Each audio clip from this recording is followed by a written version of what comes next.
এই নির্বাচন হতে হবে দেশ গঠনের নির্বাচন। এই নির্বাচন হতে হবে বাংলাদেশের মানুষের ভাগ্য পরিবর্তনের নির্বাচন। প্রিয় ভাই বোনেরা, 12 তারিখে নির্বাচন।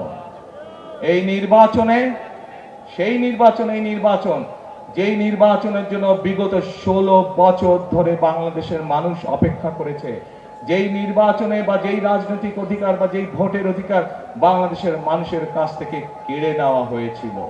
প্রিয় ভাই বোনেরা, সানশাইন আটা ময়দা সুজি ভালোবাসায় তৈরি। বিগত 16 বছর নির্বাচনের নামে আমরা তামাশা দেখেছি। আপনারা কেউ সেই নির্বাচনের নামে যে তামাশা হয়েছে সেই নির্বাচনগুলোকে, তথাকথিত নির্বাচন, আপনারা কেউ ভোট দিতে পেরেছিলেন?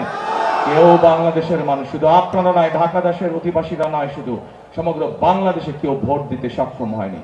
আজ সেই নির্বাচনের সময় এসেছে, যে নির্বাচনে বাংলাদেশের মানুষ ভোট দিতে পারবে।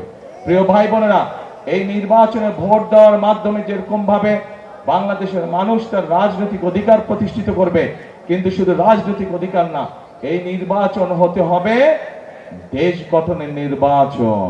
এই নির্বাচন হতে হবে বাংলাদেশের মানুষের ভাগ্য পরিবর্তনের নির্বাচন। প্রিয় ভাই বোনেরা, সেজন্যই আমি বলেছি, এই নির্বাচন শুধু ভোট দেওয়ার নির্বাচন নয়। এই নির্বাচনের মাধ্যমে আমাদের জুলাই শহীদ যারা আছেন, জুলাই অভ্যুত্থানের যারা হতাহত ব্যক্তিরা আছেন, শুধু তাই নয়, 1971 সালে স্বাধীনতা যুদ্ধে যে সকল শহীদ হয়েছেন, তাদের যে প্রত্যাশিত বাংলাদেশ আছে, সেই বাংলাদেশ গড়ার নির্বাচন হচ্ছে 12ই ফেব্রুয়ারি।